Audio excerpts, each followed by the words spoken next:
compartilhar um texto da palavra de Deus com vocês. Na verdade, dois textos. Eu quero falar hoje sobre fidelidade à nossa vocação. Você é fiel à missão que Jesus te entregou? Você é fiel? Você sabia que você é uma pessoa chamada por Cristo? Você sabia que Deus te entregou, Jesus te entregou uma grande missão? Diga comigo nessa noite, uma grande missão. Agora olha para esse abençoado, essa abençoada que está aí à tua direita, à tua esquerda, e diz para ele: você tem uma grande missão. Sabe que às vezes as pessoas dentro da igreja: pastor, não sei o que eu vou fazer. Faz o que Cristo te mandou.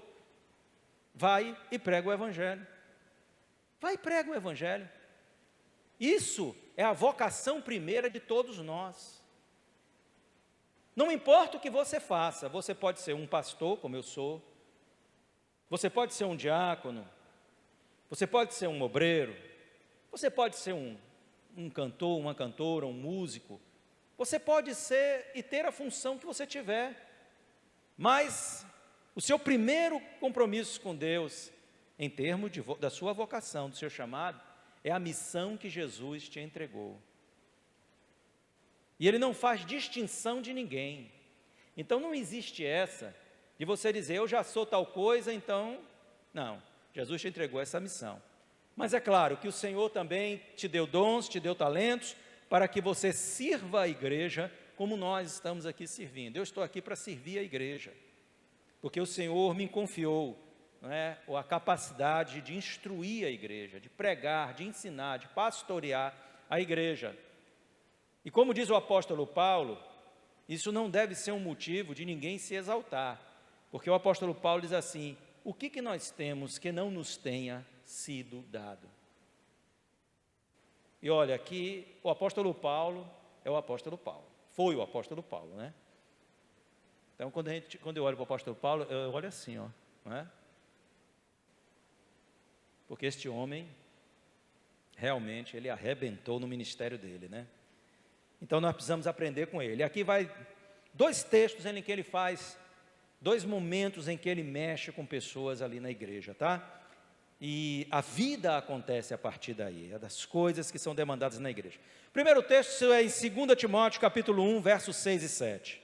E depois nós vamos a Colossenses 4,17. São dois textos pequenos, nós não vamos tomar tempo com isso, né? 2 Timóteo, capítulo 1, versos 6 e 7, Paulo faz uma exortação àquele a quem ele chamava de filho na fé, a Timóteo. Olha o que ele diz lá, versículo de número 6, capítulo 1, versículos 6 e 7, diz assim: por esta razão, pois, te admoesto, que reavives o dom de Deus que há em ti pela imposição das minhas mãos, porque Deus não nos tem dado espírito de covardia, mas de poder, de amor e de moderação. Está vendo aí a exortação que ele trouxe, aquele que era como um filho na fé para ele? Mas também em Colossenses, no capítulo 4, verso 17, e eu gosto demais deste versículo. Eu gosto demais desse versículo, já citei ele aqui algumas vezes, como também o texto, né, acima. Mas aqui, também dizei a Arquipo, Colossenses 4, 17, atenta para o ministério que recebeste no Senhor, para o cumprires. Atenta para o ministério que recebeste no Senhor, para o cumprires. Uma questão quanto a Jesus é que ele não faz acepção de pessoas. Por isso, todos nós somos chamados à sua obra. Não escapa ninguém. Todos nós. Se você é um nascido de novo, entregou a sua vida a Jesus, você é chamado à sua obra. Não há acepção de pessoas. Nem todos nós somos ou seremos pastores, nem todos nós somos ou seremos diáconos, obreiros, nem todos cantarão, nem todos tocarão, nem todos dramatizarão, mas todos somos chamados à obra do Senhor. E a todos nós, como eu disse anteriormente, é confiada a missão de pregar o Evangelho. Para que a gente potencialize isso aqui na nossa igreja, a gente tem organizado a nossa igreja na visão celular. Nós estamos fazendo né, uma organização, isso é um passo a passo, dia a dia, para que todos então estejam engajados nessa visão. Mas às vezes, a dificuldade que nós encontramos, elas estão contidas dentro daquilo que foi a exortação de Paulo a estes dois servos do Senhor Jesus Cristo. E é por isso que a Bíblia, ela é um livro atualíssimo. Porque ela, embora tenha sido escrita há muitos séculos atrás, o último dos livros, né, foi escrito no primeiro século da era cristã. Mas nós temos livros aqui, como o Pentateuco, que foi escrito há mais de, 1.500 anos atrás, ou 3.500 anos atrás, melhor dizendo, escritos por Moisés. Mas ela é atualíssima, porque ela é a palavra de Deus, é Deus falando conosco. Então nós usamos esses textos para uma aplicação à nossa vida. E como ele encaixa bem em nossa vida, né? A Bíblia não tem uma notícia velha, a Bíblia é atual. E se Jesus não voltar, daqui a 500 anos, ela continuará sendo atual. A mensagem dela é uma mensagem atual. Então preste atenção nisso, não há acepção. Então Jesus, ele chamou a todos. Ele distribuiu dons, ele distribuiu talentos, mas ele vocacionou a todos. Efésios capítulo de número 4, é um texto que você aprende isso. Quando você lê lá, que ele deu uns para isso, outros para aquilo, com o fim da edificação da igreja. Então nós somos dados à igreja para edificar o corpo do Senhor, edificar a igreja de Cristo. Você entende?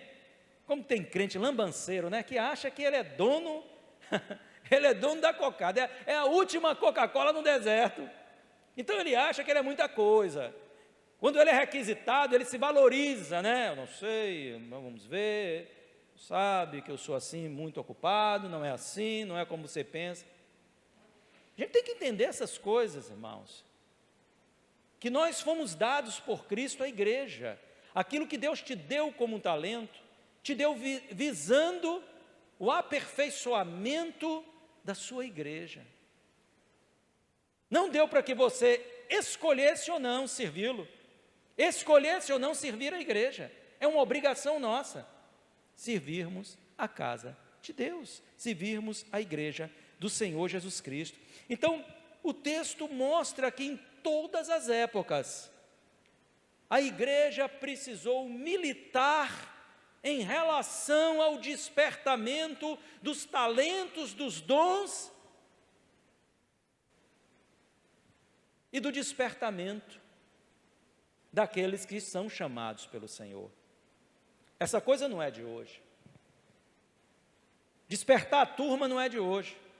Principalmente no caso de Arquipo, que nós lemos aqui no texto de Colossenses, capítulo 4, versículo de número 17, Paulo está exortando alguém que recebeu um ministério da parte de Cristo, cruzou os braços, sentou no banco da igreja e disse: daqui não sai, daqui ninguém me tira.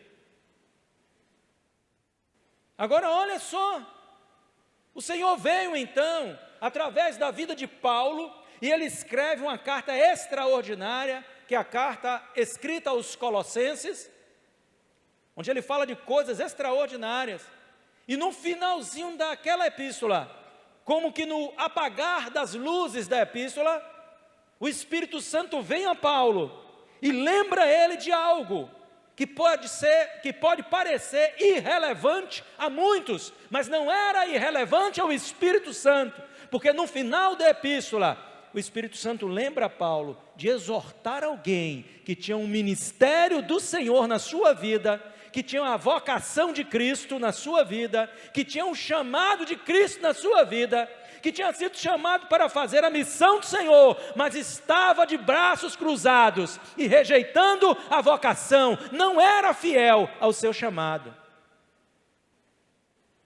Olha o grau de seriedade, isso não passou em branco para o Espírito Santo. Toda a Escritura é divinamente inspirada.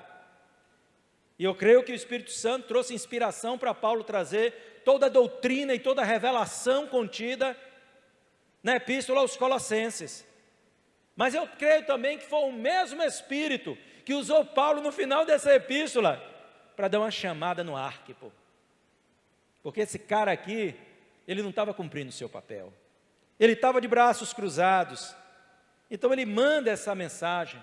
Assim como também Paulo tece elogios a Timóteo. Paulo amava Timóteo realmente como um filho na fé. Timóteo era um homem de Deus. Quando Paulo escreve a sua carta aos Filipenses, ele diz assim: eu vou enviar a vocês Timóteo. Sabe por quê? Porque tem muitos aí que servem a Cristo, mas veja bem, a prioridade deles não é o que é de Cristo, mas é o que é deles. Mas Timóteo não. Timóteo tem como prioridade a vontade do Senhor. Então ele elogia Timóteo. Timóteo era um cara, né? Mas de repente também ele diz: olha, Timóteo, tem um detalhe. Você é um homem de Deus, mas eu não vou passar pano, não. Eu vou entregar aqui o que Deus está mandando. Não é? O que Deus está mandando te dizer é o seguinte: reavivas o dom que você recebeu pela imposição de minhas mãos. E sabe de uma coisa? Entenda que Deus não te deu espírito de medo, de covardia. O que é que ele está dizendo? Que o medo estava determinando a infidelidade de Timóteo, aquilo que Deus tinha entregado a ele, ou entregue a ele. Você vê como esse tema é sério? Você vê como essa questão é antiga, mas é de tamanha seriedade que isso não passa desapercebido. Aqui não tem aquela história, né, que nós ouvimos aqui, vimos aqui, de uma forma assim tão bem colocada, né, bem alegre, no jogral de hoje de manhã: desculpas, não é? Sabe? Aqui não tem esse negócio não. A turma pegava pesado, para que o povo de Deus se mantivesse fiel ao Senhor. Fiel. A fidelidade, ela é assim uma linha bem tênue, sabe? Facilmente a gente se perde. Facilmente a gente desvia do propósito. Então, olha só, o que esses textos nos ensinam a princípio? Eu enxergo algumas coisas aqui que eu quero compartilhar com vocês. A falta de fidelidade à missão que recebemos não depõe contra a escolha do Senhor. Estes homens eram homens escolhidos. Estes homens eram homens eleitos, assim como você e assim como eu. O fato de nós não estarmos sendo fiéis ao nosso chamado não diz que Cristo escolheu errado. Não diz que Cristo não escolheu você porque você não está cumprindo a missão dele. Não diz que a escolha de Cristo foi errada. Eu quero dizer a você, você não é uma escolha errada. Você, se não estiver cumprindo a vontade, a obra do Senhor, é apenas alguém infiel. Mas isso pode ser consertado. Isso pode ser resolvido. O que não poderia ser resolvido era se você fosse uma escolha errada. Se você não fosse esta peça de engrenagem que ia compor toda a engrenagem, comprou a peça errada, comprou a peça diferente, trouxe a peça diferente, não tem como encaixar. Você encaixa perfeitamente na obra do Senhor. Deus te escolheu e Deus sabe o que faz. Deus não erra, irmão. O sujeito pode ser tão infiel que Deus o rejeite, mas Deus não erra a sua escolha. Deus não erra a sua escolha. Ele não errou quando escolheu Eli, o sacerdote da antiga aliança. Ele não errou, mas Eli foi tão infiel e rebelde, favorecendo seus filhos mais do que a vontade de Deus, que ele disse: eu fiz promessas para você acerca da tua posteridade, mas longe de mim, eu vou te rejeitar e rejeitar a tua posteridade. Isso é uma rejeição, não é uma escolha errada. Você não está aqui, certo? Porque Deus te escolheu errado. Deus escolheu você, a pessoa certa, para estar no lugar certo. Quando nós compreendemos a mente do Senhor, quando nós compreendemos a vontade de Deus, aí é o que muita gente não compreende, é o que muita gente não sabe, que Deus te encaixou no lugar certo. Aí a pessoa um dia se levanta e diz: não quero mais, eu não quero mais desenvolver esse ministério, eu não quero mais cumprir essa vocação, eu não quero mais estar aqui. As pessoas não sabem o que estão fazendo, porque Deus traçou um plano. Essas coisas não podem ser aleatórias, essas coisas não podem ser, e não são casualidades, é um propósito que está sendo cumprido da parte de Deus. A sua vida faz parte do propósito de Deus para essa igreja.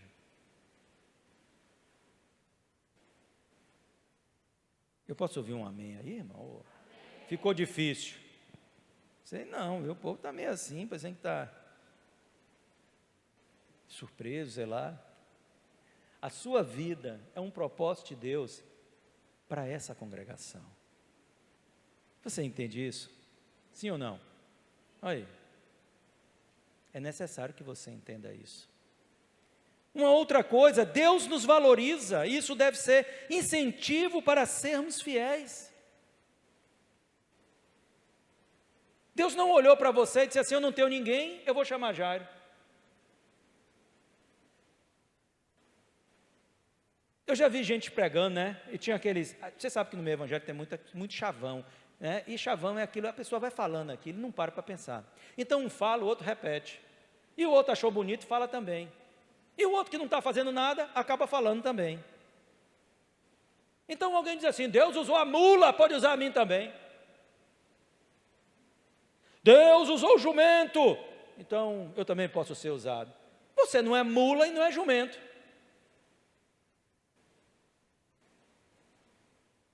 Existe um propósito de Deus na sua vida. E Deus não chamou você porque faltou outro asno, outro animal lá qualquer. Deus chamou você porque você é um eleito do Senhor para exercer o ministério de Deus nessa terra.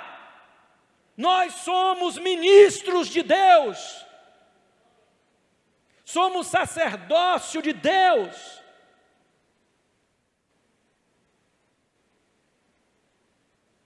Você entende isso?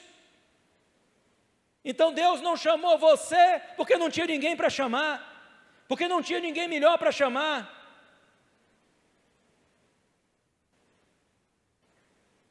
Você pensar isso de Deus já é uma aberração. Você acha que Deus não tem poder para levantar quem Ele queira e para abater quem Ele deseja? É claro que Ele tem. Ele chamou você, essa foi a escolha dEle. E não importa se você não se acha capacitado suficientemente para aquilo que Deus lhe chamou. Porque o Senhor, Ele nos prepara, Ele nos capacita. Então não se preocupe com isso. Apenas confie em Deus e Ele vai usar a sua vida para o propósito dEle. Para cumprir o ministério que Deus tem para nós, não podemos fugir do sacrifício proposto pelo chamado. Você enxerga isso aqui? O grande problema, aquilo que nos trava muitas vezes, e não conseguimos ser fiéis, é porque a missão de Jesus, o chamado de Cristo, a vocação de Cristo, requer sacrifício. E as pessoas, elas não querem se sacrificar. Não querem. Isso é desde o princípio, irmãos. Isso é desde sempre. Isso faz parte da natureza decaída do homem. As pessoas inventam muitas desculpas, mas eu quero dizer uma coisa para você: as pessoas fazem tudo o que querem fazer. tudo que elas querem, elas fazem. Às vezes a gente fica, né? É aquela história, pastor, por que cadê o irmão fulano não veio aqui? Cadê o irmão fulano não veio aqui?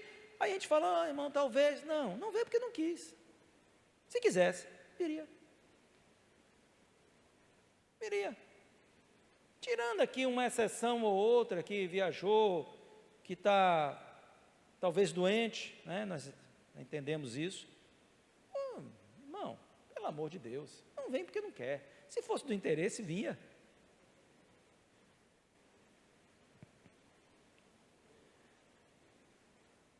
É porque as pessoas acham que ela tem que dar satisfação a mim, aos pastores, aos líderes.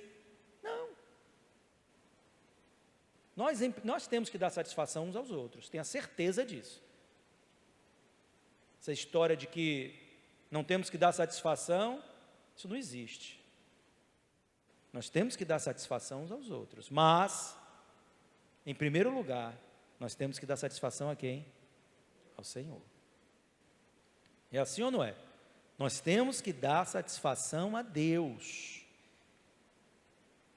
E há sim a necessidade, para sermos fiéis, né? Há uma necessidade de vivermos a nossa porção de sacrifício. Jesus havia chamado seus discípulos quando eles voltaram de uma missão que ele os enviou. E eles estavam empolgados, estavam cansados também. Então Jesus chamou eles e vamos à parte. Vamos para a gente ter um momento de relaxamento. Né? Eu acho que Jesus queria fazer ali uma espécie de acampamento com eles, mas não deu muito certo. Porque as multidões que seguiam a Jesus identificaram que ele se deslocou da cidade ali para o campo e foram atrás. E quando as multidões então estavam cansadas e já era tarde, os discípulos falaram com Jesus, despede as multidões, para que eles possam ir comprar alguma coisa para comer. E Jesus Cristo lá em Mateus 14, 16 diz assim, Jesus porém disse-lhes, não precisam retirar-se, dai-lhes vós mesmos de comer. O que é que Jesus disse? A responsabilidade de alimentar esta multidão é de vocês. É de vocês. É claro que existe algo por trás do que Jesus estava querendo dizer. Porque, na verdade, o que Jesus queria dizer a eles é que eles deveriam saciar a fome espiritual destas pessoas através da pregação do Evangelho, dando-lhes o pão que desceu do céu, a saber, Jesus. Mas Jesus, ele usa os exemplos das coisas naturais para ensinar aos seus discípulos. Então ele lhes fez ver que quando há disposição verdadeira no nosso coração, os milagres acontecerão para trazer êxito à missão. Então ele vai, manda todo mundo sentar, tinha ali os pães e os peixes que foram multiplicados e saciou a fome de toda a multidão. Tudo isso aqui era uma mensagem que ele trazia aos seus discípulos, era um ensinamento. Ele ensinou muitas coisas através do exemplo, e às vezes ele trazia no ambiente físico uma lição que era para ser aplicada também no ambiente espiritual. Então existe um sacrifício que cabe a nós e nós não devemos fugir disso. Nós precisamos assumir nossa porção de sacrifício no reino de Deus. Então é tempo de tomar a cruz e segui-lo. Os envolvidos nunca estão dispostos a se sacrificarem, mas os comprometidos pagarão preço. Você é um envolvido ou é um comprometido? Olha para quem está do teu lado, vê se ele está com cara de envolvido ou se ele está com cara de quem é comprometido mesmo. Porque o que não falta é gente envolvida, não é? Num movimento, tem um movimento, eu estou ali. Tem um movimento, eu estou ali. Se tem um gritando mais ali, eu estou lá. Se está lá mais na esquina, eu vou é para lá. Mas o compromisso é o que Deus quer. O fiel é verdadeiramente comprometido. comprometido, querido. E nós precisamos viver essa realidade de sacrifício e comprometimento. A fidelidade é comprometida quando há embaraços em nossa vida cristã. Olha o caso de Arquipo. O que impedia este homem de cumprir a carreira, a missão que lhe era proposta? O que você acha que lhe impedia? Não é? Talvez estivesse embaraçado com as questões seculares, com o dia a dia. Então as demandas, a demanda que Deus entregou a ele, ou as demandas, eu não sei, não é? Qual era a extensão desse ministério. Esse é um grande problema, porque às vezes Deus quer nos usar mais, às vezes Deus quer mais de nós, e nós estamos ali, com o freio de mão puxado, dizendo: Senhor, não dá, Senhor, até aqui, nem mais 1 centímetro da minha vida, nem mais 1 centímetro do meu tempo, nem mais 1 minuto do meu dia, eu posso te dar. É assim ou não é? Olha o freio de mão puxado, e a gente muitas vezes está agindo assim, e o Senhor está trazendo mais demandas. Por quê? Porque Ele quer nos projetar a um nível ministerial mais alto. Então chega na igreja e começa a militar, e é uma coisa, Tainá me olhando aí, não, Tainá, aí daqui a pouco vem outra, e não é pela imposição de quem quer que seja. Não é que alguém chegou para você e diga assim: você tem que fazer isso, senão um raio vai despencar lá do céu em sua cabeça e você vai ser fulminado. Não é assim que a coisa acontece, mas às vezes o Senhor vai demandando, às vezes o Senhor vai chamando. E eu já vi testemunho de pessoas que são extremamente usadas por Deus dizerem, né, que no seu testemunho, sobre essa questão, que disseram ao Senhor: Senhor, até não, Senhor, mas não, Senhor, olha, está bom aqui, Senhor, não inventa mais nada. Eu vou dizer uma coisa acerca de Deus: Deus é criativo. Ele sempre inventa uma coisa nova. E muitas vezes pega a gente, não é? Diz assim: Deus do céu, Deus é criativo, o Espírito de Deus é criativo, e Ele começa a nos usar, e começa a fluir, e novas portas vão se abrindo, e novos caminhos vão sendo colocados, e lá vamos nós. Talvez há 1 ano atrás, há 2 anos atrás, você jamais imaginasse de estar tendo a experiência do ministério que você está tendo hoje, da missão que você está tendo hoje. Você nem imaginava isso. Talvez você pensasse assim: eu tenho talvez aqui um talentozinho para lidar com as pessoas, vou estar ali como obreiro na recepção. Eu tenho um talento aqui, quem sabe, para fazer uma coisinha aqui, ou uma coisinha colar. E Deus pegou você e disse: não, isso está muito pouquinho. Sabe que eu pensei uma coisa a seu respeito? Lá vem Jesus de novo, misericórdia, mas Ele é o Senhor. Então não tem muito o que a gente ficar aqui questionando. A gente começa a andar por onde Ele nos guia pelo seu Espírito, e às vezes Ele vai abrindo novas portas que nós não imaginávamos, e a pior coisa que nós podemos fazer é dizer não. Quer um conselho? Submeta-se à vontade de Deus. Não é fácil você mudar a sua visão, e muito menos fácil levar a outras pessoas a mudar a visão. Mas um dia, o Senhor chega e diz assim: olha, vamos mudar esse negócio aqui. E aí? E aí? O que é que você faz? Você tem que dizer: louvado seja o nome do Senhor. Pedir graça, pedir força, né? É muito interessante, né? Você lidar com o Espírito Santo é maravilhoso demais, né? Porque a vida é cheia de emoções. Cheia de emoções, ninguém fica parado. ninguém fica parado um minuto. Então, viver a estagnação, às vezes, no ministério, né? Fidelidade comprometida quando você permite que essas amarras, esses embaraços, impeça você de subir a um outro nível. Quantos querem subir a um outro nível aqui? Oh, veja bem o que você está falando. Veja bem o que você está dizendo. Não é brincadeira, não. Palavras são sementes. Então nunca diga algo que você não quer para Deus, porque você está selando no mundo espiritual. Você pode receber essa palavra essa noite?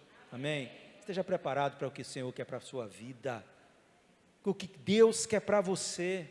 Deus não tem coisas pequenas para nenhum de nós, irmãos. Deus nos deu a missão de saquear o inferno. Tem gente que ouve falar de demônio, dessas coisas, corre, né? Assim, miséria, eu não quero saber dessas coisas não, misericórdia, eu quero saber disso, isso é coisa lá de pastor, Deus é mais, eu quero saber disso não, misericórdia. Gente que ouve falar dessas coisas, se benze, bate na madeira, isola, não é? Aí Deus chega para a igreja e diz assim, olha, vou chamar vocês aqui para uma missão mole, vocês vão saquear o inferno.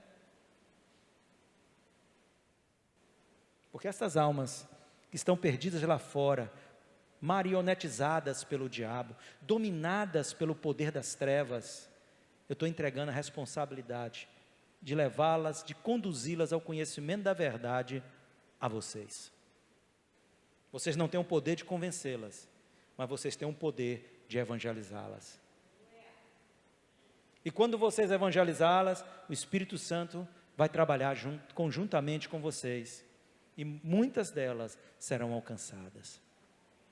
Olha só, então Deus chamou você para saquear o inferno. É uma missão extraordinária, e às vezes os embaraços da vida estão nos impedindo de realizar a missão de Cristo, estão nos impedindo disso. Deus dá um nó às vezes em nossa cabeça, Deus muda a nossa forma, nossa perspectiva, nossa forma de ver as coisas. É assim ou não é? É assim. Então a gente tem que estar aberto para o mover do Espírito Santo, para o mover de Deus. Tem gente que fica preso a tradições, mas não era assim no passado. No passado era assado, no passado era diferente. Rapaz, tu vai voltar para o passado? Não, então quieta. Deus nos deu um futuro para nós marcharmos para Ele. Nós temos a capacidade de avançar para o futuro, mas nenhum de nós tem essa capacidade de volver ao passado, de voltar ao passado. Nós estamos caminhando para o futuro, então vamos olhar para frente, porque coisas novas vêm da parte de Deus. Jesus Cristo disse, eis que faço nova todas as coisas. Isso é fantástico, irmãos. Essas coisas têm que nos empolgar. Tem que nos empolgar. Então Deus nos chama, vamos entrar aqui, eu quero uma nova dinâmica da igreja, uma nova organização na igreja, vamos organizar a igreja em células, vamos trazer a visão, não uma visão apenas de abrir as células, mas a visão celular que muda a mentalidade das pessoas, as fazem enxergar além dessas paredes, porque cristão sofre de koinonite. Você sabe o que é isso, não sabe? Koinonia quer dizer esse relacionamento que nós temos, e nós sofremos de koinonite, ou seja, nós queremos tudo entre nós, e nos esquecemos de que está lá fora. Fala a verdade, irmão, pelo amor de Deus. E Deus então vem sarar a gente, tem que mudar a visão, senão a gente fica prisioneiro disso, refém disso. Não é porque aqui ninguém, mas não, porque o amor, aqui a gente se dá bem, a gente pensa mais ou menos igual, em relação às coisas da vida, nós temos princípios iguais, nós temos uma filosofia de vida bem próxima, não é verdade? Isso nos une, é bom demais.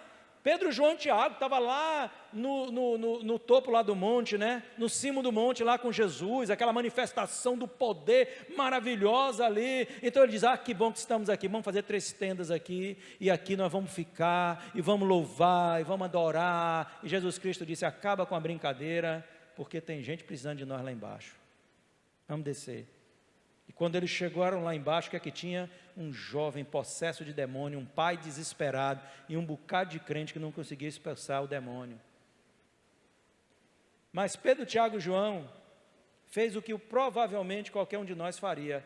Senhor, vamos ficar por aqui está tão bom, não é verdade? Deixa esse negócio para depois, aqui entre nós, né? Entre nós, é a favor de nós, é por nós. E a gente vai levando isso. Mas você crê que o Espírito Santo está demandando de você algo novo neste tempo? Ele quer mudar a realidade da sua vida. Então, a fim de que você compreenda isso, preste atenção. Olha o que Paulo está dizendo aqui, através desse chamado a Arquipo, chamado a Timóteo. Ele diz, atenta, aprenda com isso, olha só. As orientações que ele está trazendo aqui, ele diz a Arquipo, atenta, ou seja, presta atenção. Muitos têm sido infiéis, ou não têm sido fiéis, porque estão distraídos quanto ao chamado de Deus em suas vidas. Atenta ao chamado de Deus, como se ele estivesse dizendo, atenta ao chamado de Deus, Elisamar, atenta Daniel, atenta Jair, atenta Renato, atenta Jorge, atenta ao chamado de Deus, presta atenção. Será que você não está ouvindo que Deus está te chamando? Não, mas eu já faço isso. Pronto, Ele quer te levar a um novo nível.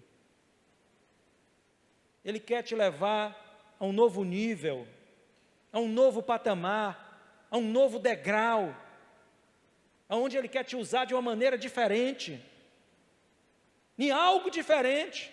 Então não se apegue ao que é passado. Talvez Ele te usou dessa forma no passado, mas hoje Ele demanda de você algo diferente. Mas eu não me sinto, deixa com o Espírito Santo te vocacionar, te capacitar. Ele vai te capacitar. E ele diz, atenta. Depois ele diz, para o ministério. É um sacerdócio, é um chamado, é uma vocação santa da parte de Jesus para nós. O que você foi chamado a fazer e talvez não esteja sendo fiel ou valorizando, Deus chama de ministério. O Espírito Santo usou Paulo para dizer, atenta ao ministério. Arquipo não estava sendo fiel, Arquipo não estava dando a devida importância, mas para isto mesmo que Arquipo não dava importância, o Espírito Santo chama de ministério, para aquilo que você está rejeitando, para o seu chamado, para a sua vocação, para você servir a igreja, para você abrir sua célula, para você estar em liderança, ou ser um anfitrião, ou para você ganhar almas, para você fazer o que Deus está mandando fazer, que você não está ligando. O Espírito chama isso de ministério, de uma obra santa, de um sacerdócio santo, que você deve exercer aqui. Como nós estamos distantes do pensamento de Deus, da forma de Deus ver, porque às vezes o que é relevante aos nossos olhos, não é tão relevante aos olhos de Deus, mas aquilo que é irrelevante aos nossos olhos, eu não, e Deus está dizendo, aquilo que você rejeita, é o meu ministério que eu coloquei nas suas mãos. Isso é forte, irmãos, não é para ninguém brincar não, é para a gente se espantar, ao ministério que recebestes do Senhor, disse Paulo. A missão te é dada por Deus e não pelos homens, como talvez você esteja pensando. Isso é coisa de Deus, sabe? Isso é coisa do pastor, que todo dia inventa uma coisa para a gente fazer. Mas isso aí é coisa dos líderes, está chamando a gente aí. É do meu líder, todo dia inventa uma coisa. Isso é Jário que não para de inventar coisa para o Ministério de Louvor fazer. Aí nada, rapaz, não é não? Paulo disse que não é não. Paulo disse que é do Senhor. É do Senhor. Oh, aleluias. Portanto, ser fiel, a missão é ser fiel ao Senhor. Quando você é fiel àquilo que a igreja te entrega, claro, você está sendo fiel à sua liderança. Você está dizendo, eu reconheço que o meu líder ouve a Deus e eu recebo o que ele me entrega aqui. Mas, a princípio, a nossa fidelidade é dada a Deus. Eu sou fiel ao que Ele está me entregando. Para cumprires. Ou seja, para cumprir a vocação, para cumprir o chamado. Estamos falando de atitude de fidelidade, irmãos. Era tempo de despertar o Arquipo, pois a igreja precisava dele. Olha para teu irmão aí do teu lado, diga a ele, olha, a igreja precisa de você. A igreja precisa de você. Quando a gente não é mais útil para nada, você sabe o que é melhor para a gente? Subir. Quando a gente não está sendo mais usado para nada, a melhor coisa é partir. O que a gente vai ficar fazendo aqui? Paulo diz, para mim é infinitamente melhor partir e estar com Cristo. Mas, por causa de vocês, ele dizia, por causa do meu ministério com vocês, eu vou ficar um tempinho mais por aqui. Então, se ele dissesse, meu ministério encerrou, quando ele escreveu a Timóteo sua segunda epístola, ele diz que ele acabou a carreira, completou a carreira, né? Completou ali a jornada, o ministério dele, tinha combatido o bom combate, acabado a carreira, encerrado a fé. E ele disse, irmão, chegou a hora de eu ir. Isso quer dizer que quando a nossa missão está acabada, e eu não estou falando um aspecto dela, mas quando você quer se aposentar no reino de Deus, está na hora de você partir. Quem quer se aposentar aí agora? O quê? Ninguém quer, cara. Sabe por quê? Você quer ir para o céu, mas você não quer ir agora. Olha aí, ó. Quem quiser aqui, depois você vem aqui na frente, que é para a gente orar por você. Diz, Deus, estamos aposentando esse irmão, pode levá-lo na paz, Senhor, aleluia. Aí você vai em paz, né? Então era tempo, não sabemos quem era este homem. Mas uma coisa fica clara para nós, ele precisava ser fiel à missão. Pois todos os ministérios são relevantes, pois são segundo o propósito de Deus. Paulo disse a Timóteo, reavives o dom de Deus que há em ti. Tem muita gente que a chama do dom, do talento, da vocação, do chamado, apagou, ou está quase apagado. Então o Senhor está falando pelo seu Espírito esta noite, reavives, torne a trazer à vida aquilo que está se apagando. Eu fazia isso, não faço mais. E por que você não faz mais? Nós estamos em débito com Deus.